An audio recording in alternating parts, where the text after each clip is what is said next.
عارفين انتوا الكيكه اللي ريحتها تجيب اخر الشارع بتاعت زمان؟ اللي انا عاملاها النهارده البسيسه اللي كلنا بنحبها، كيكه شتويه من الدرجه الاولى. خليكي تعمليها باظبط مقادير، لون وطعم، مش قادره اقول لكم بقى على الحلاوه. اقطع كده واوريكم بقى قلبها من جوه عامل ازاي. كوبايه بقى شاي بلبن كده الصبح، فطار بقى على العشاء مع النسكافيه، وتدعي لي. يلا بقى نصلي على الرسول في الاول مع بعض ونشوف هنعمل الجمال ده ازاي. اول حاجه هنجيب الخلاط وهنجيب 4 بيضات بدرجة حرارة المطبخ. نسمي بسم الله كده وننزل بالبيض. تمام. عندي كوباية ونص من السكر. طبعا يفضل يكون السكر حبيباته فاتحة كده، ما يكونش يعني الغامق، عشان يخلي قلب الكيك فاتح. كوباية ونص، حطيت كوباية في الأول ونص كوباية. تمام.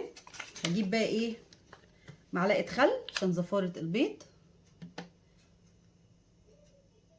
اهو، كله على بعض كده في الأول في الخلاط. وعندي الفانيليا دي خام، فانا باخد منها كده على طرف المعلقه، طبعا غير الاكياس خالص فتكون فاسده قوي، فناخد بالنا. باخد حاجه بسيطه منها، وباخد كمان رشه ملح اهو.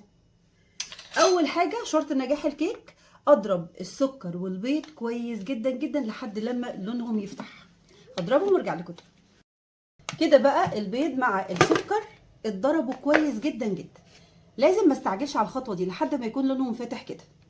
لو انت مش هتستخدمي الفانيليا الخام زي كده، لكل بيضه باكت واحد من الفانيليا، يعني الاربع بيضات هياخدوا 4 باكيتات من الفانيليا لو هتستخدمي الباكيتات. يعني عندي الماده الدهنيه كوبايه كامله، انا عامله نص كوبايه من السمنه والزيت، ينفع زبده وزيت. السمنه الحقيقه او الزبده بتدي تيست جميل للكيكه دي. سمي بسم الله وننزل. وعندي كوبايه ونص من الحليب الايه الدافي، زي دمعه العين كده. تمام. وعلى فكره المعيار كله لازم يكون بكوبايه واحده زي ما كلنا عارفين. هرجع بقى اشغل تاني الخلاط وارجع لكم. نسمي بقى بسم الله وننزل بالخليط الخطير في البول. تمام. تمام. بصي بقى يا ست الكل، عندي كوبايه ونص من دقيق الذره، وده بيتجاب من عند اي عطار.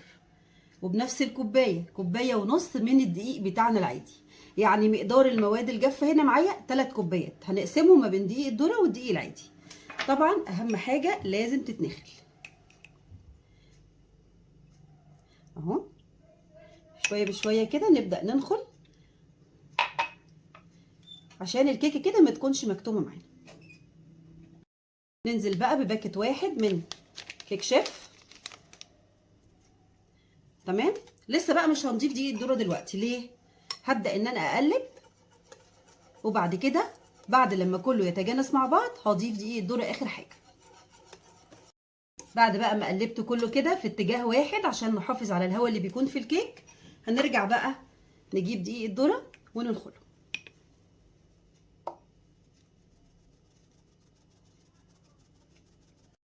بعد ما نخلت اول كوبايه من دقيق الذره، الحبه بقى اللي هم الخشنين دول مش المفروض ان هم يتحطوا في الكيك. تمام. فده انا بتخلص منهم، وارجع بقى اخد نص الكوبايه التاني انخل لحد بقى ما اخلص الكميه كلها.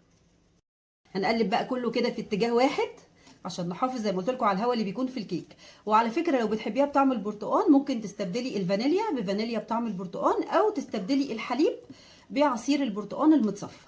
بس هي للامانه طعمها بيكون احلى بالفانيليا، لكن برضو حبيت اقول لكم. بصوا القوام اهو، لا خفيف ولا تقيل، القوام المتوسط. يا دوبك الدقيق يختفي وكله يتجانس مع بعض، ما افضلش بقى اقلب فيها كتير، لا خلاص بوقف تقليب وكده خليط الكيك بقى جاهز معايا. يلا بقى نحضر القالب. جبت بقى صينيه مقاس 30 في 24 مدهونه بالسمنه او الزبده كويس جدا، ونهتم كمان ان احنا ندهن الجوانب. شايفين الخليط ما شاء الله واللون تحفه.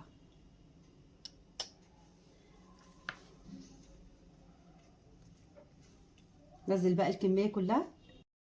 شايفين بقى الكيكه بتاعت زمان الخطيره اللي ريحتها تجيب اخر الشارع استوت. بعمل بقى تكه اخيره تعجبكم قوي. دايما بيكون عندي في التلاجة برطمان فيه شويه شربات تقيل، فانا باخد حبه كده احطهم على الوجه تدي بقى لمعه خطيره وطراوه كمان للوجه بتاع الكيك اهو. شايفين بقى اللون التحفه. اخر حاجه بقى شويه جوز هند كده، ونبدا ايه نضيف اضافه بسيطه خالص. طبعا دي حاجه اختياريه. بسم الله، بسم الله ما شاء الله. شايفين الكيك من قلبه عامل ازاي؟ هش واللون تحفه، من احلى الكيكات اللي ممكن تجربوها. شايفين الطراوه اللي فيها؟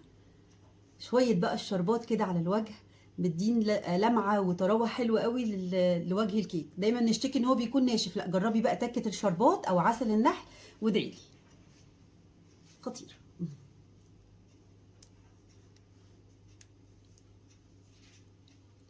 شايفين الارتفاع بتاعها؟ ولا بقى فيها فراغات ولا حاجه. بألف هنا، جربوها ان شاء الله تعجبكم جدا. ألقاكم في فيديو جديد.